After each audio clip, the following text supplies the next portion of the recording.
Hey, how's it going? Welcome to today's episode. Today we're going to talk to our good buddy, Uncle Joe. We're going to talk to Uncle Joe about his life as a teacher. He's a full-time teacher now, go Science. But before that, he was a substitute teacher, which is a scary, scary world. A place where I think everybody goes, what the F am I doing? For instance, how do you take a science teacher and make him into a choir director or a band teacher? It's pretty difficult. Anyway, throughout the episode, you're also going to hear some members of what we like to call the farm. Some roosters and some chickens and roosters, and they're going to add their input throughout the episode. You'll hear them. You'll hear us react to them, and just know that there's eggs everywhere. Anyway, that being said, here's our episode. I love female radio personalities. It was actually a pastime because, my brother and I play video games, and we would always have like our Ethernet cable going through, and then my dad would hear something from Commando. Does anyone remember Commando? I know not. She's just some like tech savvy person, but she really wasn't. And then, but she just doesn't wear underwear. Probably. Yeah. My dad would just come in and be like, Commando said this, and it would just piss my brother off so much that he would just quote this radio person, like Dr. Dobson or whatever his name is. There are 17 F words in the first 20 minutes of this movie. You shouldn't let your kids watch it or else they'll swear in front of you. Commando seems like the type that would be dropping like F-bomb counts. You guys, in case you're curious who we're talking to, today's episode, we are interviewing our good friend, Uncle Joe. Uncle Joe. It's your boy. It's your boy. Uncle Joe comes to us from long lines of just hanging out and lots of poop talk. Poop talk with Uncle Joe. He is he's grown up though now. He's got himself a real life job, shaping the minds of America's youth. And I can't tell you how excited I am to have a couple of kids going into high school next year so that they too can have teachers just like Uncle Joe. We're going to talk about some education. We're going to talk, about a bunch of different things. So Maybe thank a little you. Bit of streaming. Talk a little bit of streaming. Yeah. Mario. I streamed 4 or 5 times today. Still. I'm going to tell that joke every time we talk about streaming. Just my own little personal P revolution. So, hey, listen, I wrote down questions because this is a professional podcast. Yeah, we're here. Here we are with my list of questions that I wrote down for you. Question number 1 is on here somewhere. Yep. Okay. Oh, there it is.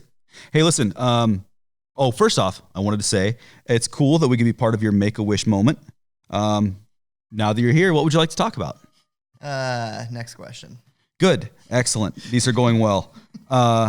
As a full-time teacher, you're living the high life, but you were a substitute teacher for a while. This is what I really wanted to talk to you about. Oh, yeah. So what, since this is what the F am I doing, what's your most what the F am I doing moment as a sub?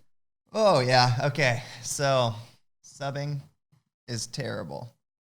And I've been sick like 3 different occasions where I should probably get a sub this year already, and I just couldn't do that to somebody. I'm fairly certain my class will drive a sub to quit, like fully just end it, because I was on the verge of it sometimes. So the biggest what the F moment, I subbed for a nice middle cock. school.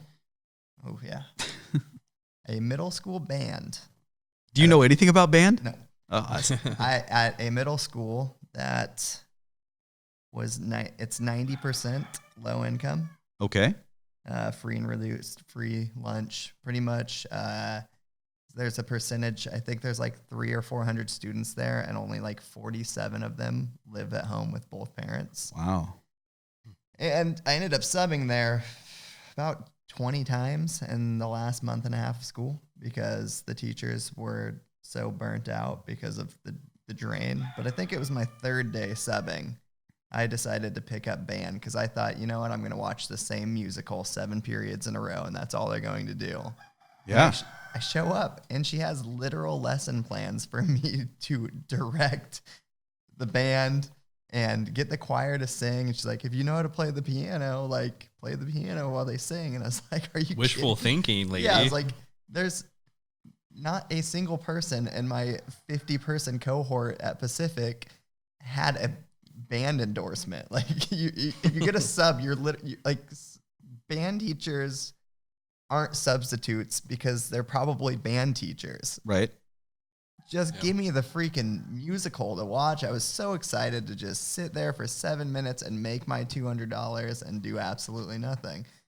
But I'm just over there and I was like, can somebody come up here and direct? And then that was a huge fight. And then there was some idiot over here at the freaking trombone. Every time I would start talking, I would hear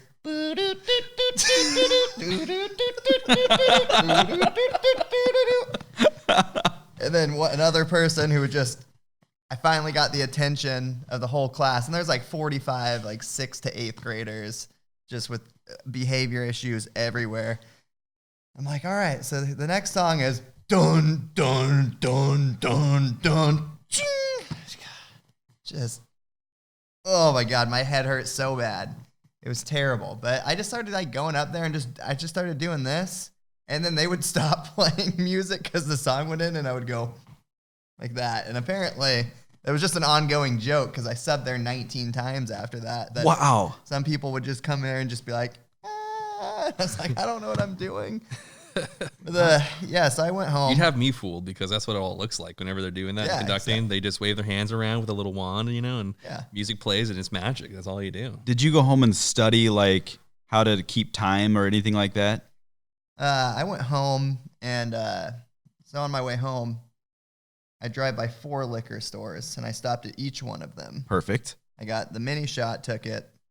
By the 3rd one, I just bought the big one. I went home and consumed some adult beverages, not too much because I thought to myself I was going to work the next day. Yeah, hungover as a band teacher sub is the worst, I would imagine. Yeah, so I that night I thought home. Yesterday was bad.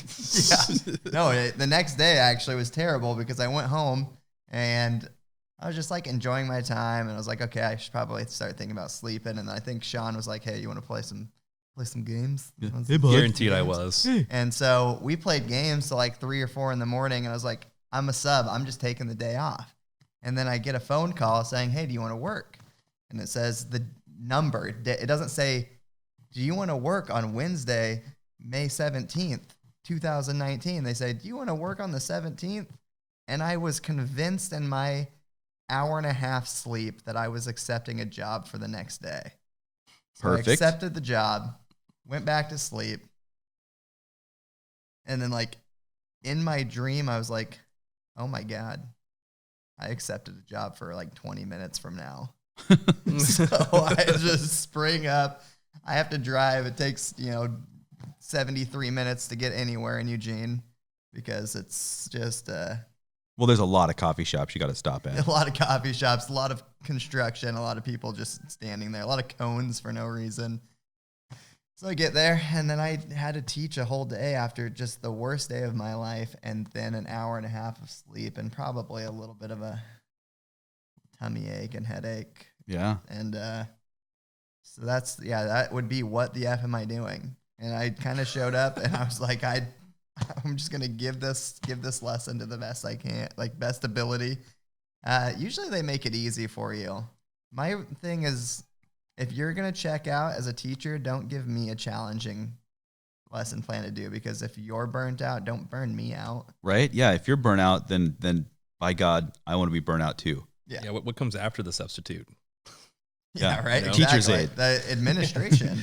No, the administration. Who's the TA in this class? Yeah. Administration, will try to, certain schools will try to make you do things all day. So as a teacher, you get, in a 5-period day, you have 4 classes and you get the 1 period to prep. Well, as a sub, you don't really need to prep. So they try to go and make you work during the prep. Yeah. So I just kind of learned that while I was subbing is if I just turned the lights off and kind of went in the corner and nobody came and asked me to do anything. Especially at one point, I think I got offered, it was actually weird. I actually got offered the job that I have now while I was subbing at that school. Wow.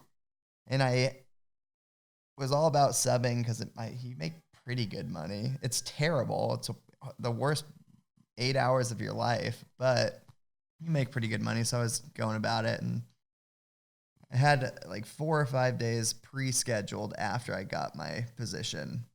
But when I got my position, I just checked out. It's like, okay, like I'm not going to do a little smoochy on the administration's beehole anymore. Like, I'm hired. Like, I just don't care. I don't have to like show off for anybody. I'm union now, bitches. Yeah, exactly. So I was completely checked out of my last 4 days of subbing. That's fine. Because, well, I have. Did you ever call in sick as a sub? I wanted to. I had 8 hours of sick time, but now I just have those added to my. Those follow you around everywhere you go. That's pretty dope. Yeah, I work in the same district, which is cool. But yeah, I wanted to call in sick as a sub because it's like, well, I probably wasn't going to be sick, and they weren't going to look into it. And plus, as someone who managed the Dutch Bros for a long time, I know they legally can't ask me unless I miss 3 days in a row. So right, and you're entitled to sick leave. Yep, so exactly. It could just be mental health. It could be as in Oregon as a substitute teacher, you gather sick leave. Yep, it's pretty great. It's yeah. I was in a state like human resource meeting one time when they rolled that law out in Oregon, and for Dutch. So for us, it was just like, whatever, coffee shops, nobody calls in sick, because we all work for tips. We want to be there and make money. Mm-hmm. But yeah, I was there with all these other like actual professionals, and the lady from the school district was there, and the like look on her face when she realized she was going to have to keep track of sick leave hours for substitute teachers was the funniest thing I've ever seen. She just like head exploded. Oh yeah, it's like Inception. Yeah. How does the sub call in? You have to get a sub for the sub? Yeah. Mm-hmm. Yeah. And I have to pay that person? Like I have to pay this person $200 to not show up for work and they're not even employed there? Okay. Super. Oh yeah, it's pretty absurd. Yeah, it's subbing. I'm not suggesting anyone shouldn't get paid for whatever. I mean, like, whatever, spread the wealth, but they have to pay you a lot to do that, or no one's going to do it. Yeah. Like, it to me is worth $190, but it wouldn't be worth it for $120. Like, had it only been like $15 an hour or something, like nothing about me I would have gone back and worked at Dutch Bros for like 6 months while I waited for it. Yeah. It was a good experience, and honestly, I have zero patience for human beings that are adults anymore. So I'm really glad I didn't go to back to Dutch Bros. But yeah, they pay well. And, yeah. I mean, I was living off my wife for 12 months, so whatever. Subbing at that point was just like, let's have some extra money, maybe do something fun this summer, which we didn't. I just wasted my time. Yeah, but I mean, it's you got some bitchin' stories. And how many times in your life are you going to get a chance to lead the band? Yeah, that is true. Hopefully never. I think that you should have leaned into it a little bit more, like gone and watched the Looney Tunes, band director things, and brought in like a coat and like a top coat and things like that. Did you have a wand? I did. Yeah, I did. I had something. I don't. It was smaller though. Yeah. But yeah. It wasn't just my fingers. There's a little black little toothpick. Yeah. But yeah, it was good. I forgot to mention, I also was the choir teacher there. That's why they told me to play piano, and the whole class thought it'd be really funny as they were singing one of their songs to decide that they were going to go Screamo version. Nice. It was terrible. It was really uncomfortable. They all thought it was funny. It wasn't funny at all. I was like, this is stupid. You're all idiots. You just have to play that off like that was fantastic, you guys. Yeah, just totally one up them. Ever heard in my life. I should have created a coup and been like, that you should do this like when you actually perform in front of the school. Yeah, Go for it. They're paying me almost $200 to be here today. I'm willing to pay you guys to do that in an actual competition. Yeah, I will give you my 1 day of salary. Yeah. So like after taxes, like $148, like split between the 40 of you, like you all get like $2.50. They're choir students. They're not good with math. Yeah, exactly. Yeah, they're artistic. So. Yeah, artistic. Artistic. Words are hard. Artistic. Yeah. Mario. Yeah. Bad at social skills. So you've become a real life teacher now. You teach science. Yep. Is that because you hate students, or why science? Yeah, why science? Because do you hate yourself? I do hate myself, and I do kind of hate my students. Like, what could be more miserable than band and choir? Science. Yeah, but actually, surprisingly enough, like the idea of science is really exciting to kids. But then they realize that science is more than like putting dry ice in a 2-liter bottle with water and tightening the cap. And it's actually like calculations and like predictions and thinking, like complex thinking and problem solving. And then they just, once they find out it's that, they're just like, all right, I'm going to just go ahead and sit here and do nothing. So wait, we're not just going to blow up the bottle, Mr. Uncle Joe? Yeah, why not? Like, why do we have to take this class? Well, honestly, the district says you have to take this class, and I'm just trying to make it as good enough for you to like do well, learn. Everything's teaching based to like the test. Right, so teach to the test. Yeah, as juniors, they have their science test for the state. And everybody in our district was just failing the Earth and space part. So they're like, what should we do? Put Earth and space as like the required class. But it's not required to pass. They just have to take it. Excellent. So it has no, you have to, schools thrive off requirements. Yeah. No kid is going to do anything. If a kid could just take 24 art classes or 48 art classes in their 4 years and graduate, that's what they would do. Mm-hmm. But you have requirements because students need to learn things. They need to, maybe not anything about Earth and space. And I've told that to them. I was like, raise your hand if you want to be an astronaut or anything with astronomy. No one raises their hands. It's like, cool. So I have to make this class worthwhile in other classes. Like I have to teach you scientific skills and concepts that are cross-subject. So I can teach you something here that you'll use in your physics class. Oh, we're talking about like spectroscopy and elements and analyzing stars. That will take you into chemistry. When I turned 40, I had to go in for my first spectroscopy. Is that what you just said? A colonoscopy? Oh, yeah. Yeah, I'm 27. I've had one. Well, you just did that for fun. It was. I actually woke up in the middle of it, and they were listening to Old Town Road. And I said, I think I started humming it, and I went right back to sleep. Excuse me, who's checking the horses in the back here? I got the scope in the back. You can check my crack. Joe did get to use a very nice foam as a result of his condition. That is true. I have chronic hemorrhoids. Yes. My joke is that what does my butthole and 7-Eleven have in common? I don't know. It never closes. Constant seep. You know, like I anal leakage. Yeah, exactly. I did a Duke in Sutherland on my way here. I actually had to poop when I was buying my Boy Scout turkey meat. Slim Jims? My Slim Jim from this Boy Scout that I told I would go get it. And I was like, I kind of got a doo-doo, but then I bought the jerky, and I was like, oh, well, if I go in there, they're going to think I'm stealing it when I come out because I don't have a receipt. So I decided not to poo there. Then it went back up in me when I was in Cresswell going through the rest area.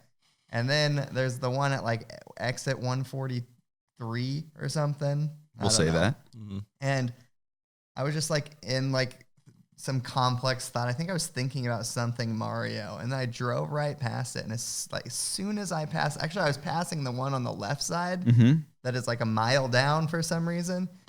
And that just triggered something in me that I really had to poo. And I was thinking about how am I going to approach this day if I do a poo in my pants?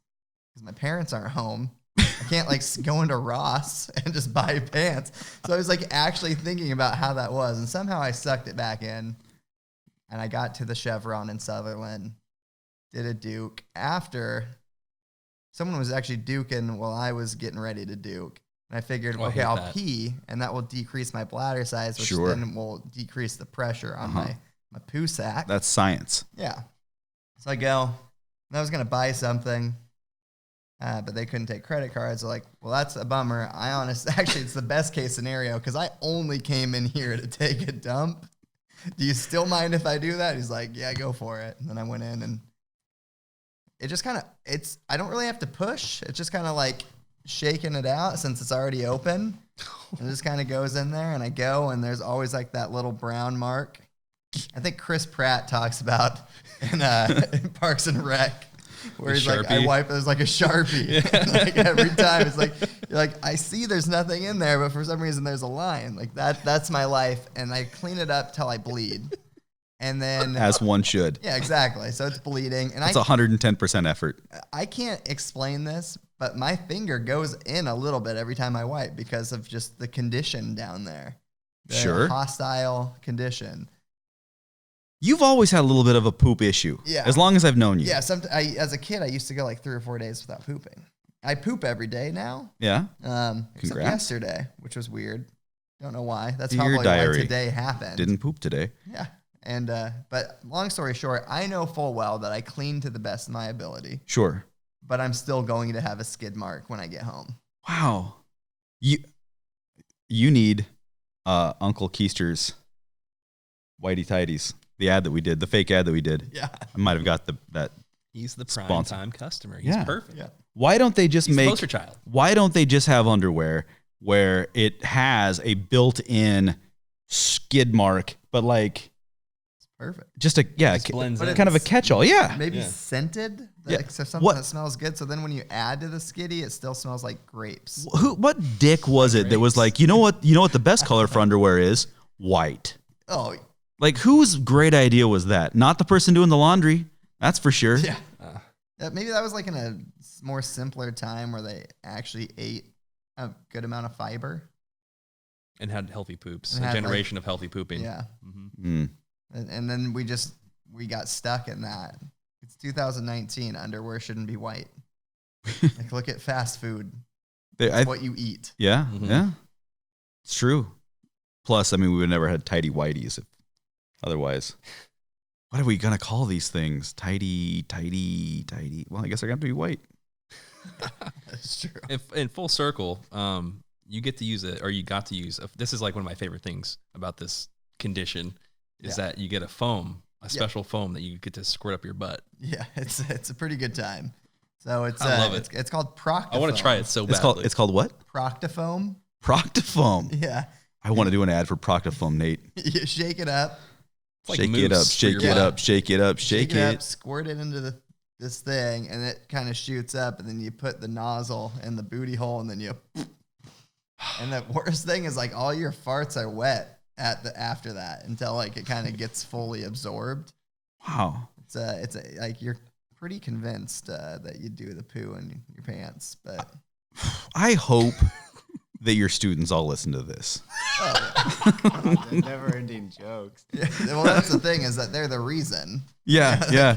Like, yeah, at first because yes, It's First- because of you little shits that I have these big shits. it was first working full time and going to school full time while doing student teaching and practicums and all this stuff, and pretty much doing 80-hour weeks for like 5 weeks in a row. That's when this all happened. But then it just doesn't go back the same. Like, your butthole is what it is, and hemorrhoids are just basically loose blood vessels, and now they're like permanently loose. So even when they go away, the next time I eat pizza and I have to push a little bit harder than normal, they're back.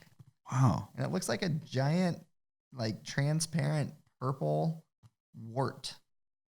Wow. About the size of a dime when it's at its worst. Really? Yeah. And it's just there. I was worried it was cancer. So, of course, naturally, I did the light on, zoom in video camera, and I, kind of got above it and just As one opened up. should. And, I had ointment there. So, it's like that adds to the flavor of the picture. Uh-huh. And then there's just this purple thing. It looks like a jellyfish. I've seen pictures. Of course you have. Yeah, To be Joe's friend is to get nonstop poo pics of some sort. that's right. Yeah, that's true. Absolutely. Which is ironic because I had to write a referral. this last like week because a kid was airdropping pictures of diarrhea to the class iPads, and he sent it to the teacher next to me. What a massive hypocrite you are. I never did it in school. Only because there wasn't the technology. Face, dude. Like only because there wasn't technology at the time. Oh, I would have gotten a referral and deserved it. Like totally. Like I would.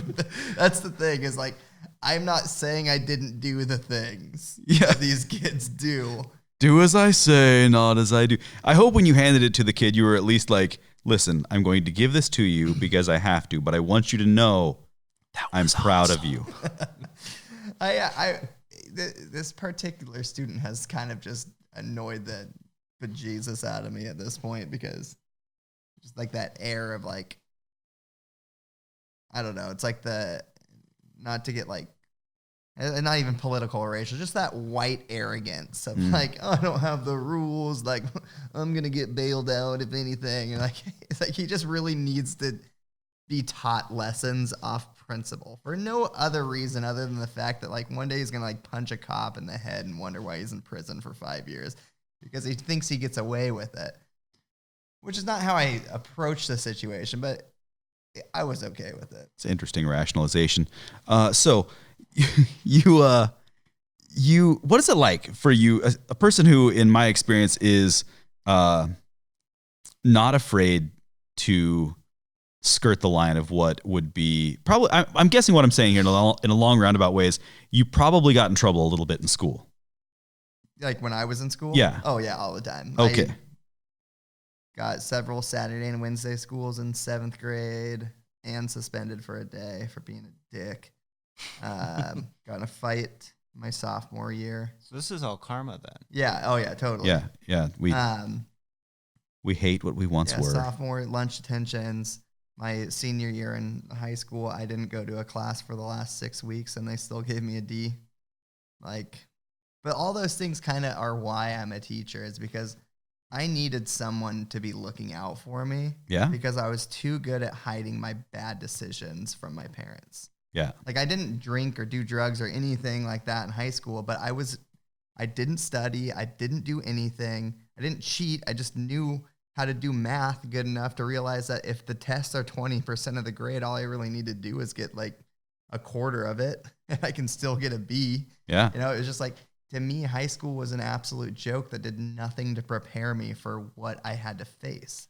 And that's why it took me 5.5 years to get my undergrad, because I had to learn how to do community college, which was just like high school 2.0, but a little harder. Yeah. And then I got out of that and I went to U of O and I was like, oh, I actually have to take responsibility for my education. No one's going to force me to read the textbook. Midterm and final are 78% of your grade, and showing up is like 22%. So like, it's just different. And I had to take biology 211 and 212 twice. You know, it's like, that's a $3,000 mistake because I didn't feel like I was taught skills. Yeah. I was taught useless knowledge. Go remember like medical terminology. I can usually tell you what most medical terminology is somewhere back in my head, but like that did nothing for me. Like I didn't know. So I'm trying to like rectify that. And like, that's why I'm okay calling parents, because I felt like I talked my way out of them calling my parents. And I think that did me a disservice in the long run. Nice. Mm-hmm. So just here to rectify. And I'm honest with my students about that. Like I was a terrible student, and yes, 50% on me, but 50% on the system. And I think the system's a little bit better now in the school aspect of it, but I think parenting is at like an all-time low right now. Yeah, no, that's real. My wife's a teacher, and the amount of stories that I've heard from her that are just like, my kid's always right. And I don't really take, their kid's definitely always right in their minds, but they certainly aren't taking any type of action with the kid. They just know that it wasn't their fault.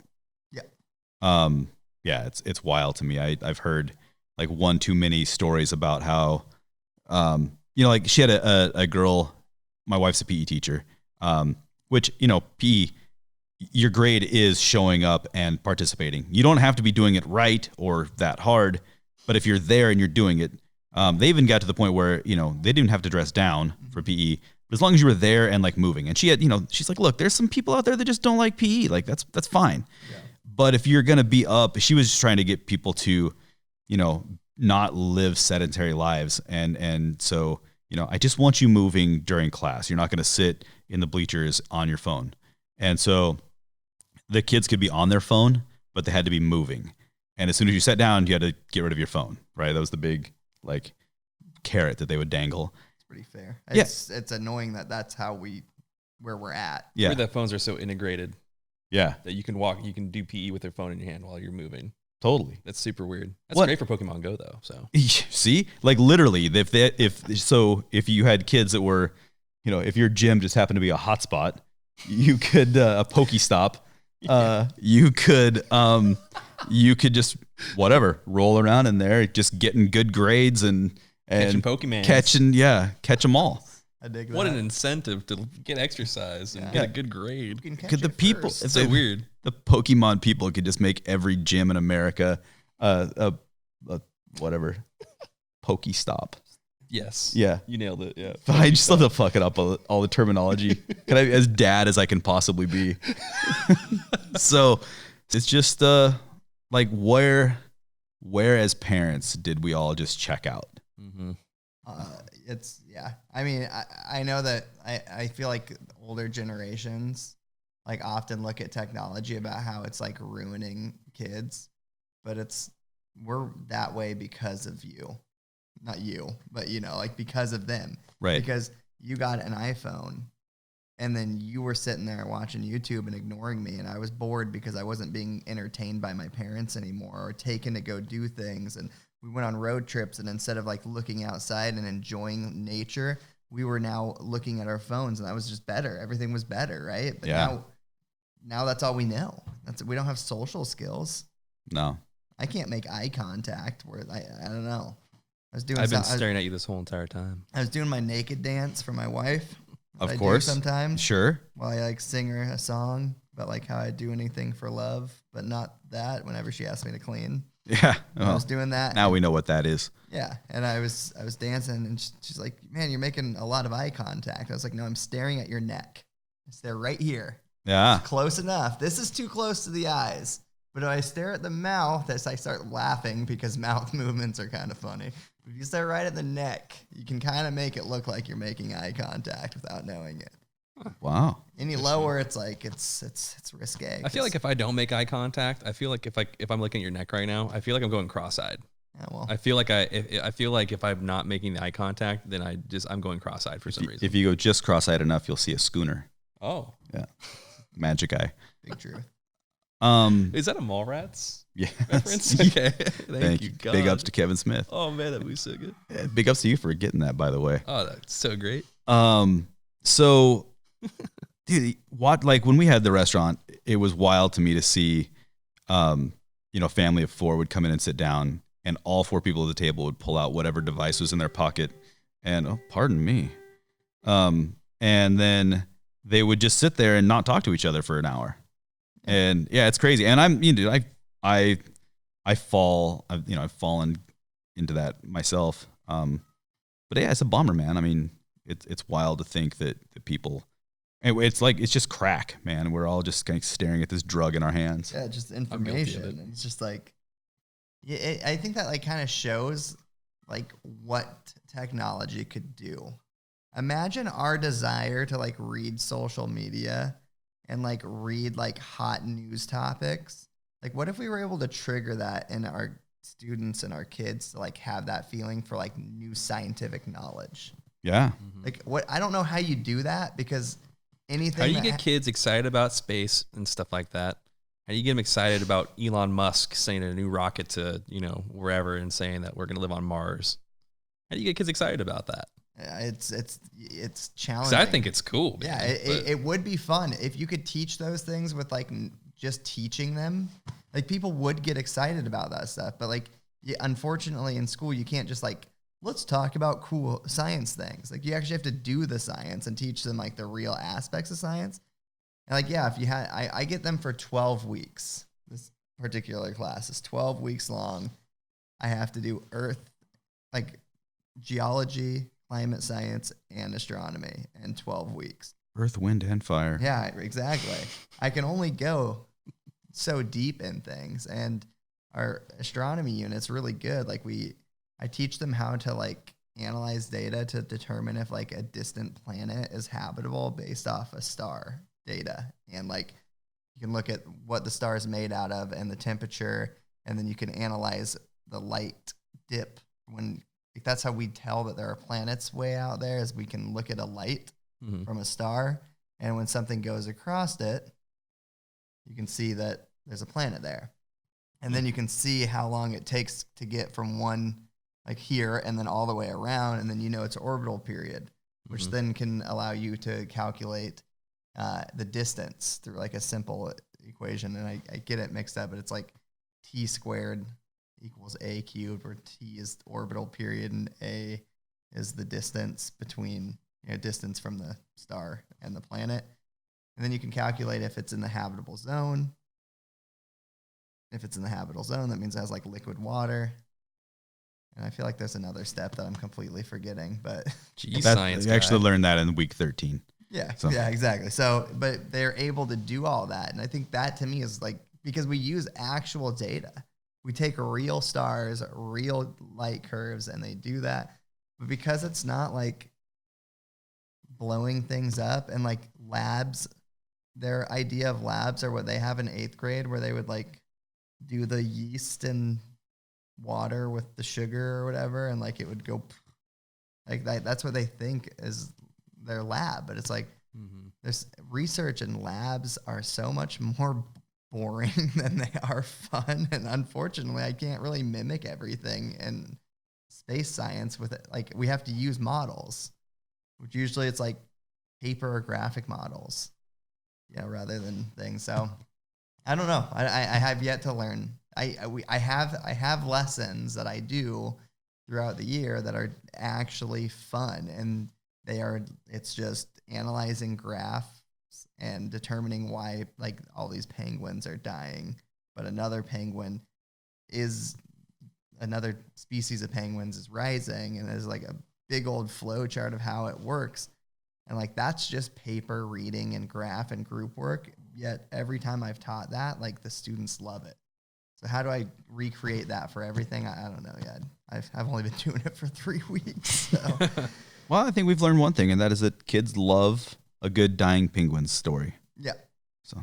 Oh yeah, that's Earth and space science is like, hey, we're all gonna die from an earthquake in the Pacific Northwest.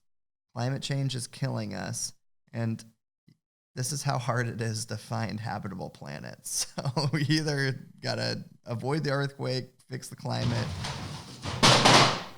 Speaking of earthquakes, and then or die. So it's a gloom and doom. My class is depressing. Yeah, I love it. Now, how does it feel like when you actually get through to a kid, right? Like, I mean, there's got to be those aha moments where you're just like, oh shit, this is what all the schooling was for. Yeah, I think just the biggest thing that I feel like I've learned is just like, yeah, you have a class to run. And it's the same with managing. So I feel like I have a lot of skills that I learned, and now I'm putting into something I actually care about a little more. You have a class to run, but every student in there is not just a number on your class roster or a name. Like they are a student, and you have to treat them as such, as an individual. And sometimes that means like keeping the same high expectations, but like maybe writing someone a little harder.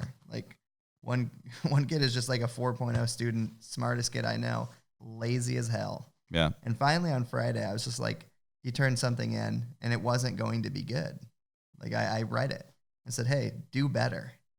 Like you are way too good to be this lazy in my class. Like you are going to earn you can't be lazy. Yeah. Like I'm going to challenge you. You think it's easy right now? It's because I'm setting you up for complex thinking. And if you're lazy right now, you're going to get a B. So get it together and stop being lazy. And like when he heard that, he was like, we had like respect. Like the fact that I was able to, in his best interest, kind of like call him out for like being a turd. Smart kids are good at listening, though. Yeah, he did. They definitely, they. You said I don't know if this really falls under complex thinking, but I mean, they get it. Yeah. I guess that's the best way to put it. They just get it. Yeah, they usually get it. They know how to apply themselves at least to do a good enough job. Mhm. And, that also means taking advice and listening. Yeah. But I think like the best feeling in the world is when you teach something and then and it's like hard and you're worried about it and you're like, I don't know if they're going to get it. And then you give them some like informal assessment and like the whole class rocks it because you develop like the perfect lesson to teach it. It's a really good feeling. Like just I don't know. It happened when I was student teaching and we retaught this thing about Newton's law of gravity because it was the first term of their sophomore year. So yeah, they did algebra, but that's as far as math has gone. And they have only taken the freshman science class. So like sophomore taking this class, their first term, are not nearly as far along as like the second, third term. But we completely blew it. We expected them to have a little bit of knowledge of scientific notation. And so after the class average was like a 42% on the quiz, my mentor teacher was like, what should we do about it? It's like, well, we already spent a week. We might as well spend 3 more days doing it again.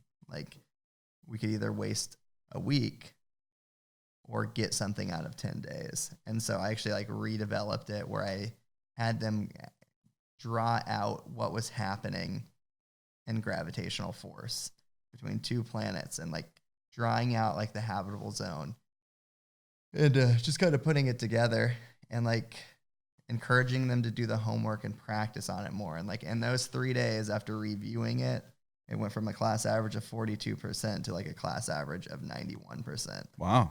And it just took that 3 days, a different approach, admitting like, okay, we blew it.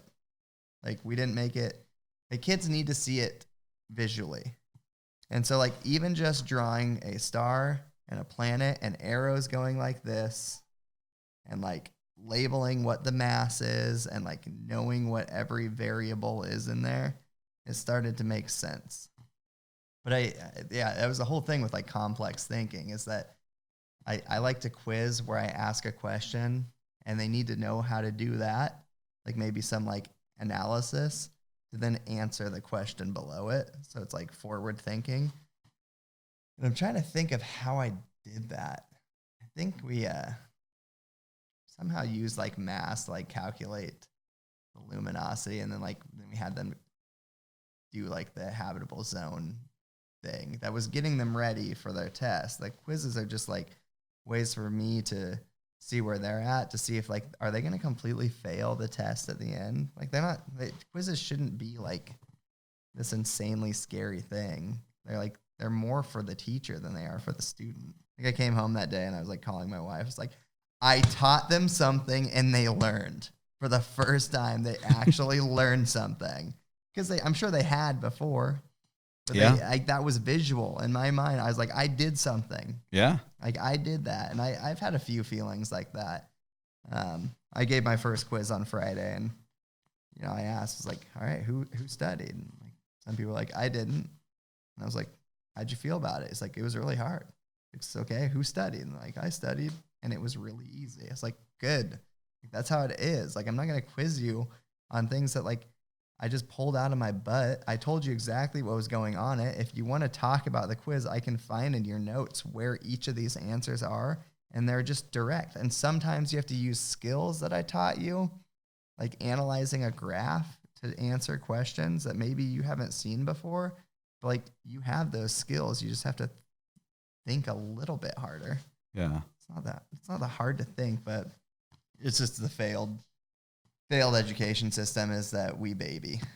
I think that, and obviously if it were easy, then everyone would be doing it. But like teaching kids how to learn is the number one thing. It's not teaching them what to learn. It's just simply how. And if you could teach it, it's the whole like whatever, teach a man to fish, he eats for a lifetime thing. Yeah. If you can teach someone how to learn something, and not only how, but why to learn, I forever. My dad is an excavator, and he started his own business when he was like 16 years old, and he hated school. Just would rather be out running tractors. And I remember starting to take algebra in like junior high, and he was like, algebra. I took algebra for, 1 day, and I was in there and I told him to get me the heck out of there because, it's all Greek to me. And, why do I need that? And so, we were, I was doing some job with him, like helping him out or whatever. And he was figuring out like how much rock he needed to put down. And I watched how he did it. I'm like, dude, you're doing algebra. And he's like, what are you talking about? I'm just trying to figure out how much rock to put down. I'm like, yeah, but how did you do that? And he goes, well, it's 50 feet long and it's 20 feet wide, and I need 4 inches of rock on the ground. And so it's this much. And I was like, yeah, that's algebra. And he was just like, damn it, you get the fuck out of here. Nobody cares. Yeah. Like you literally use algebra every single day of your life. And he was like, oh, well, all right, then I guess I know algebra. But it's, no one bothered telling him that. They were just like, no, you need to learn how to solve for X. If you can make it apply to something. Oh, it's way more interesting. That's how I felt about physics. The whole like you can measure how high something is by, like if you drop a rock off a bridge, right? And you'd use is it like 9.8 ms squared or whatever, right? Yeah. Just mass, it's like roughly 9.8. Yeah, you can calculate the potential energy versus kinetic energy, and like see where at one point it's like even, and you can somehow solve for X and be like, okay, this is how high it was. Yeah, I thought that was like one of my takeaways from physics, and this is like community college physics, and it was like I just thought that was interesting, like I can figure that out like anywhere. That's cool. Yeah. I'm not necessarily gonna like use it a bunch. I'm not gonna like, oh, it's too high to jump off of or something. I'm still gonna do a naked gainer. Yeah. I don't care what 9.8 whatever. I'm gonna jump off this thing with my balls out. It would be good times. Those are some good times. Yeah. That's really what I'm trying to figure out here is how much is this gonna sting? Yeah. It only hurts a little bit. Now, like the big trigger word right now in teaching is I don't know, buzzword, not trigger word. Buzzword is phenomena-based teaching. And it's like, how can you teach them to make it apply to them? Right. And I think I do a pretty good job at that. Obviously, space science, like nothing really applies to them because, I don't know. Like, there's probably 500 people in the U.S. that actually do space science. Yeah. But the geology unit is surrounded around the mega quake in the Northwest and how we can be more prepared for it. And they actually develop plans. And then the climate is, you can talk about wildfires and flooding and rock slides that all happen near us. And kind of how they're all together. It's hot. For whatever reason, you can argue if it's humans or not. I don't really care. I can't actually legally state my opinion on there because for some reason climate change is now a political issue, even though it's literally just science. But climate change, temperatures are rising, fires are happening, fires are burning. Now there's more CO2 because trees aren't sucking it up. Now that the temperature is increasing more because of that. And then some crazy thing happens where everything's just burnt up. So then when it rains, it just causes flooding, which then causes mad mudslides. And you have the coastal highway that's just uprooted because just everything's dead. But it's just showing that positive feedback loop, which is, it's kind of funny that it's a positive feedback loop because it's really just, destroying everything. But how everything kind of causes everything. And once you get the ball rolling, it's really kind of hard to go backwards. But I think when you teach them those things, they start actually thinking. I hate when students are climate change isn't real. It's that's not the argument. Climate change is real because there's the Milankovitch cycles where we literally have a different elliptical movement around the sun where we are further away and closer. So it's sometimes hotter and it's sometimes cooler. Climate change is real. The thing that your parents are arguing is if it's man-made. That's why parents piss me off when they're they're climate deniers. No, because now you're teaching your kid that it's not going to change. Everything's going to be the same. No, you can argue that we're not doing anything to push it forward, but you can't deny that it doesn't happen. Like, explain the Ice Age. Explain Noah's Ark. Just talking woolly mammoths. Yeah. Didn't they just discover like a new plant that it's like known to grow in like just worser climates? Just like very cold climates. No, like it's like a prehistoric plant or something like that. Like harsh climates, like Like a plantosaurus? like no Plantosaurus. oxygen climates and stuff like Something that. like that, yeah. Like I don't know. yeah, it's like a plant that thrives off of that.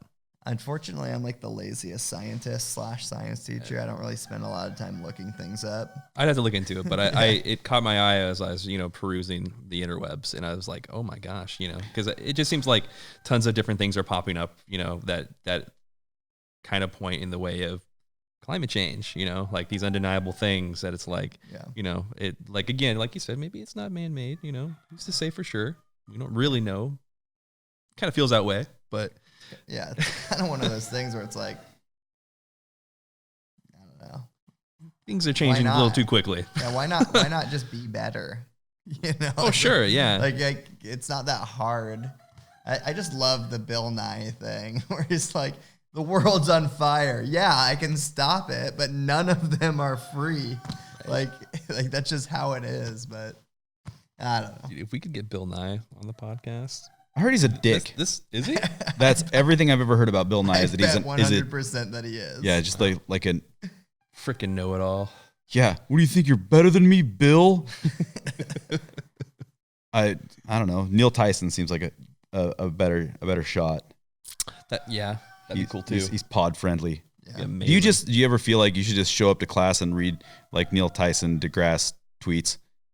All right, kids, here we go. I've thought about it. I've thought about just taking a day off from like being a teacher and just like watching just random YouTube videos, reading tweets, and just like, it's fun. Science is fun. Yeah. Like, if you just started off every lesson with, what's up, guys? It's your boy, Uncle Joe. Oh my God. Gonna teach you some science. And then be like, oh, this is YouTube. I'll watch. Yeah. So Oh yeah. their mind just clicks into like, they'd go home and be like, Mom, Mr. Uncle Joe taught us some really cool things today. He taught us, and then just parrot them all back to them. Yeah. And then I'll look good as a teacher. My- Win some awards. My kids teach me like what they see on YouTube verbatim. They can repeat that back to me like unendingly. But you just have to preface it with the magic words.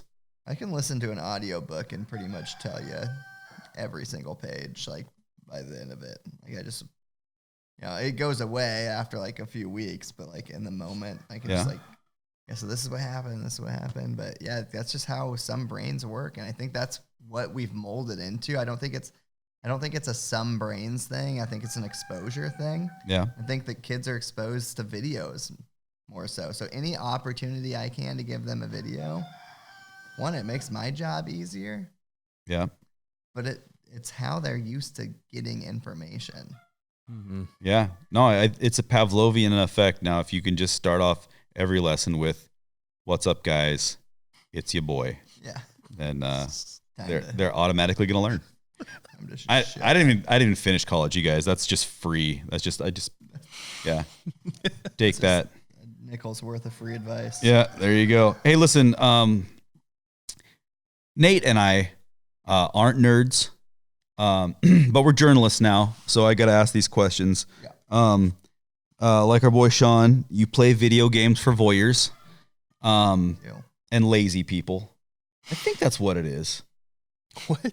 Yeah, though, you guys play video games for the lazy. So it used to be that lazy like layabouts stayed home and played video games. But then we were like, no, my friend. Step further. Yeah. There are some of us out there that just don't want to be bothered. I'm just going to keep running this same line. I'm going to keep getting killed. Might as well just sit here and watch my boy Jangus teach me the ways. So we touched on this on like the first podcast, and like originally that whole concept of like, why would I watch people like play video games if I could just play video games? Sure. Like why would I do that? And it's really funny because I was totally like in that, This is dumb, dude. I'm not gonna watch these people. I'm gonna play games myself. You know? Yeah. It's way more fun. That's why you're a leader. And then, sure, there you go. And then it, yeah, but I don't know, man. Then like something changed, you know, and it just became like, this is like my new favorite form of entertainment. Yeah, not favorite, but you know, like it's just kind of I don't know. It's you weird. Become part of a community at that point, because a lot of people on your stream are watching you because of the entertainment aspect, but it's also people that are also playing video games. Well, that yeah, and I think a lot of people, again, same scenario. Like they are like, oh, I can play video games. Why would I watch this? And then they start watching, and they're like, oh, this is actually kind of cool. And then they're like, oh, I mean, what happens next? Well, then they become a streamer. You know, like everybody and their mom's a streamer, pretty much. That's fair. Joe's mom's a streamer. And then, you know, once you start streaming, then it kind of gets that aspect of like, yeah, this is kind of cool. It's not just like entertaining people. It's actually like trying to, you know, like community or making friends or something like that. Like there's a lot of people that watch my stream that I see very frequently. It's like, I like to, in my like little bio thing, you know, like it was, you know, the reason it's changed like over like I just recently changed it, but like it's you know, a combination of the two passions that I've, you know, discovered throughout my life is I like video games. I like gaming. I think it's really fun, but I also like people, which I discovered at Dutch Bros. Yeah. Right? And it's like a combination of the two things. And it's really interesting because you get to play video games, but then you get to make friends and like talk to people and, you know, get to know them and stuff, even though they're complete strangers and they have like, you know, very simple relationships with them or whatever. Right. But yeah, I don't know. It's interesting. People like you too, Sean. As a people, I can say that. Do you guys, so I didn't get to this point, but Joe is also a streamer, Twitch user. Time to plug. Yeah, let's see. So tell us who you are and how to find you. Yeah, I'm Jengus the Science Guy. I play Mario, pretty much. Super Mario Maker. So hard games. Super Mario Maker 2. Yeah, it's people basically create these insanely difficult levels. Some levels have like hundreds of thousands of attempts and like 30 clears. You know, and I like to be one of them for no other reason other than the fact that it just makes me feel like a bigger man. So that's kind of why I do it. In the digital world. Yeah. Digitally, we can see what you're packing. Yeah, 100%. There's streamers out there that are way better than me, but I think I'm good enough that I'm better than the average viewer. From a Mario perspective, Joe's hung like a donkey. Yes, exactly. And I'm also he's not gonna thwomp down there. I'm not a bag of old douchebags. Like I'm a pretty cool guy. Like I feel like I can hold a conversation and have fun streaming. So I feel like there are definitely streamers out there that it blows my mind how they have like such a huge audience. Yeah. Straight up. Like you're way more personable, much more fun to talk to, much more like humble and appreciative and et cetera, et cetera. Yeah. You go and see these big guys and they're doing the same thing you're doing. And people are just throwing cash at them. Throwing and they're like, insane to me. Thanks. And like, thanks for the money. Like my honest belief is like some of my favorite streamers are only that much better than me because they streamed Mario Maker 1 for 3 years, 5 to 8 hours a day. Like if I had that type of time to play it, yeah, I would be that good. And the fact that I'm as good as I am in such a short time and limited play, like blows my mind. Well, you fucked up. You got a job. Yeah, well, I'm back. Yeah, that a boy. I took 2 weeks off. I took 2 weeks off because my own emotional state. I do the viewer levels so people can come in and like give me their levels. And I was doing that 5 days a week when I was streaming 5 days a week. And it just kind of got to the point where I was like, why am I having fun doing this? Or am I just doing this to bring people to my channel? Because I feel like if I can get someone to hang out in my channel long enough, I can get them to stay in my channel and come back frequently. And I do. I have at least 10 or 15 people that I see usually every time I stream. Like they don't all come at once, which is annoying. They can't just like make like the Beatles and my wife and come together, you know? Yeah. Or me and my wife. But if I have that moment, but then I realized I was just getting these terrible, terrible levels that were just not fun. Like it became like streaming was like dreadful because I knew I had to just play trash levels. And on top of that, because I'm so new and I need every viewer I can get, I have to be like, oh, this is a really great level. It's just really challenging. But really, it's just trash aids that I can't do because you don't know what you're doing. And it just kind of got unfun. And I had to just realize, like, why do I stream? Am I streaming to have, like, viewership and make a bunch of money? Or am I streaming because I think, like, on the off chance someone comes and watches, like, they'll come and hang out and I can be a positive influence? And it was becoming more about like having viewers. Even with my viewer count hidden, I'd look at my stats and be like, oh, wow, like overthink it essentially. And like kind of what happened is I got this really trash level that pissed me off, but I wanted to beat it because it was so bad that I spent like an hour doing it. And I noticed that all my viewers left while I was doing that, while I was spending too long on a level. I was like, I don't know if this is helping or hurting at this point. So 2 days ago, I said, you know what? I'm just going to go get on there and I'm going to do whatever I want.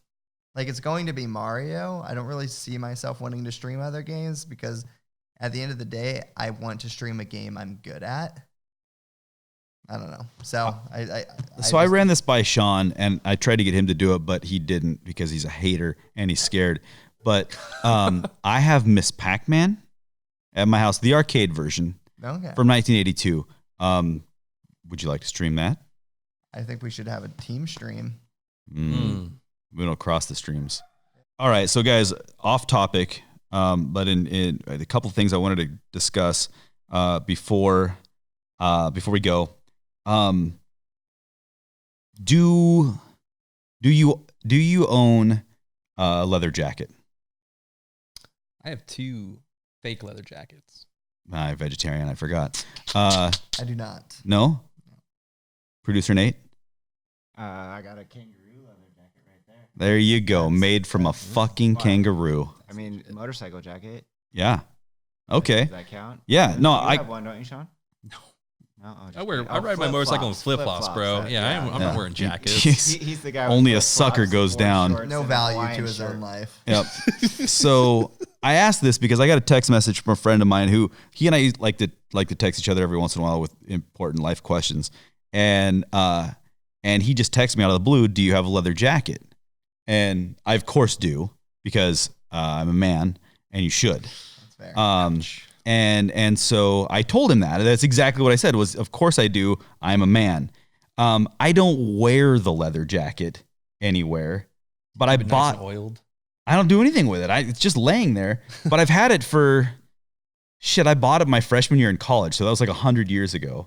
I bought it because I watched a movie with motorcycle riders in it, and I was convinced that I was going to buy a motorcycle, but I couldn't afford a motorcycle, but I could afford a jacket. The leather jacket. Yeah. So I got the jacket. It helped in the getting the girl's situation for some reason. And not my current wife. She has much better standards.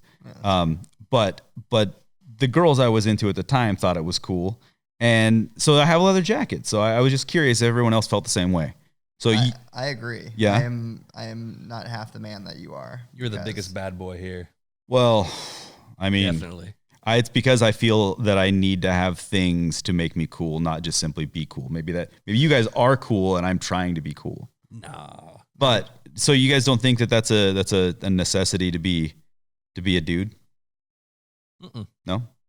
I mean, How about- look at me, man. Come on. You have a pocket knife? That's true. I do. Yeah. That's true. We were comparing knives earlier. I mean, if we really want to get into it, I don't really like hold masculinity as like a huge priority.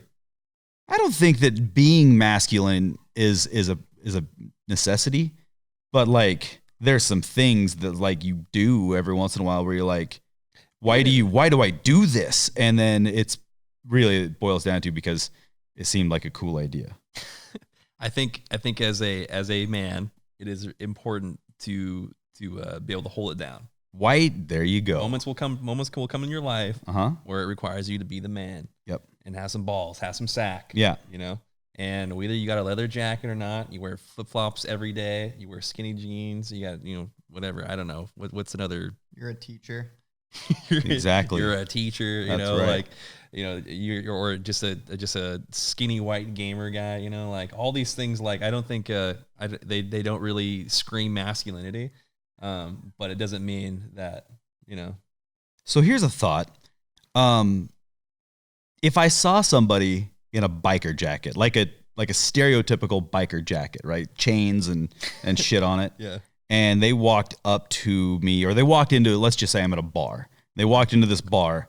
I would be far less likely to be like I could fight that dude. Never been in a fight in my life, but like if I could be like, I could fight that guy. I would not think that near as much as if I saw a dude in flip-flops walk in. Yeah. But the dude in the leather jacket is wearing a giant protective device, whereas the guy in the flip-flops could give a shit. He just wandered in Who's the real badass from the here? snow with fucking blue like toesy woesies. And I, in my mind, am more scared of the guy in the big piece of armor, not the guy who's tough enough to be like, you know what, fuck weather. There you go. I don't need my toes. Yeah. What's balance? Yeah. Sean probably doesn't even wear sunscreen. He's like, Oh, dude, if I no. don't wear sun, I'll die. Okay, all right, all right. I'll be miserable for. So you're weeks if I not. don't. You're tougher than the snow. You're just not tougher than the sun. Yeah, the sun is the worst. That's fair though. I did say I'm a skinny white gamer guy, so yeah. He's the sun best- will kill me. Sean best- only comes out at night. Yeah, best simply to just avoid the sun entirely. Exactly. Yeah. That's fair. That's fair. Okay. I was never any good at video games, like really bad at them. Abnormally poor at video games, I would say. Habitually average. And so I just watched all my buddies play. But it was like analog. I was actually in the room watching them. Mm-hmm. But it's fun, right? That's what for us it was just bullshitting while we all idly do something. Brother play Yeah. video games. Yeah, he played them like I would like convince him to play. Yeah. because I didn't want to. Yeah. I just was interested in the game that we were playing, but I was like, oh, you should play. Can we play this? Can you play this? I want to watch. Yeah, totally. And it was just like it wasn't a game I wanted to play, but it's just like cool watching him play. Yeah, my buddy, Hanging out. I don't know. buddy Carrie is the guy that I like probably have played the most video games with in my life, and like he's way better at them than I, and I would just watch that dude like, oh fuck, this is what you can do in this game. Just repeatedly run into the wall. I'll be damned. How about that? I think it's like kind of just on the topic of like watching people stream is like we watch people play sports and like you're more likely to like watching sports if you played that sport because your brain actually feels the movements. Like if you're laying here and you imagine lifting your arm up, like you're already firing neurons to get it ready. Yeah. So then doing that, actually, you're already 2/3 of the way there. So you've activated muscles, you've activated neurons. Like you felt the feeling just by thinking about doing it. And you get that same feeling when you watch people play sports. And it's kind of like a nice feeling. Or like you can analyze them like, oh, this is what he needs to do. And then like it's kind of cool when they actually do it and you kind of feel it and you get really excited and like, woohoo, like whatever. And like I see video games the same way. I'm better at video games from watching people do it, especially when they have like what buttons they're pressing while they're doing it. You can actually see what they're how the heck did you do that? Well, this is like I just got to watch you do it. And I saw how your hands were moving. And so it's kind of like the same concept to me as sports. It's just different. It's just, rather than, watching sports and then going and playing catch outside, like you're watching someone play video games and then you're sitting and playing video games. Esports is dominating right now. Yeah, isn't colleges starting to hand out scholarships to the esports? I wouldn't doubt it. Yeah, Well, no, I think that's real. They are, and I think that, one, it's easy moneymaker, right? I mean, kids go to school to be on these esports teams. Esports is the next, like, basically football. I think recent esport events, I think, have actually drawn a larger crowd or larger audience than like the Super Bowl. Yeah, which yeah. is there's kind of way more people that Wait. play video games than play football. bigger crowd, and it's also I mean, like what's harder to like set up like a digital arena or a huge televised football event in a huge stadium. Yeah, it's free. It's basically free to I mean, you don't have to really deal with uniforms. There are not insurance issues that you have to deal with. If you're setting up an esports team, you don't necessarily have to worry, like you're not losing time to injuries. You're not Unless it's like a wrist injury. right, sure, or or blisters. DVT. Oh. Yeah, there you go. Or what? DVT, DVT. deep vein thrombosis, and Right. blood From- pooling from 'cause you're sitting too down long. Too long. There you go. Yeah. So I don't mean, have that. it's like baseball. We've got a friend that's an athletic director, and he's like, baseball is just unreal expensive to have a baseball team because there's all this gear and you've got to have 20 guys on the team and whatever. But with esports, I mean, the cost is not that much. Plus, you probably don't even have to travel to you can play the games. We could have a competition and a lot with of competitions they don't have to. Yeah. They just get on So- their computer and people will stream it live from wherever they are, yeah. you know, and then there'll be like a separate channel that's broadcasting like the whole thing overall and stuff. So yeah, I did one of those. Didn't Yeah. get last place. Yeah. Attaboy. Got like 4th to last out of 12. So. That's right. There's Whatever, 3 it's other not last suckers place. worse than you. Yeah. All right, last question. We'll wrap this up. What's everybody gonna be for Halloween? Have we thought about this at all? I know Nate and family do go explicit. No, not explicit. Go great with the Halloween costumes. You guys are going to be what? We are a chicken family. As you should be, because you guys raise chickens and they're amazing. As you can hear the rooster You, in the background. you may have heard the rooster a few times. So we're recording this from our new podcast. We didn't talk about this. We're our new podcast center in Nate's garage, which is on a farm, and there are chickens. I almost stepped on an egg and a outside. pig. Yep. Jangus, what do you? Any thoughts on Halloween? Yeah,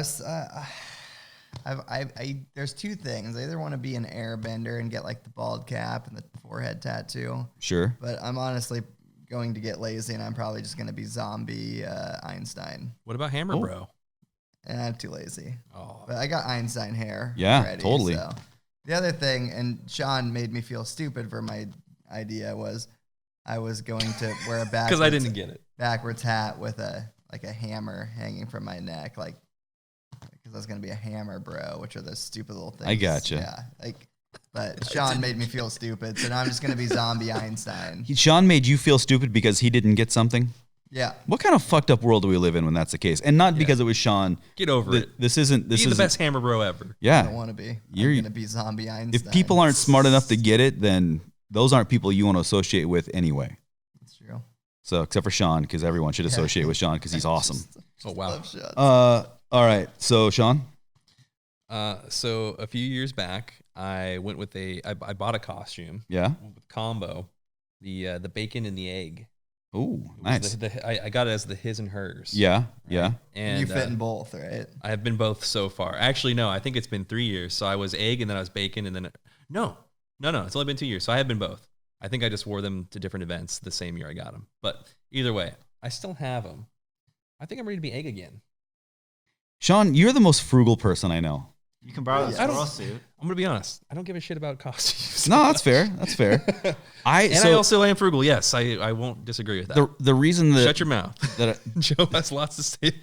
I don't want to hear it. I once saved you $150 on a TV. So I am also. true. I am only.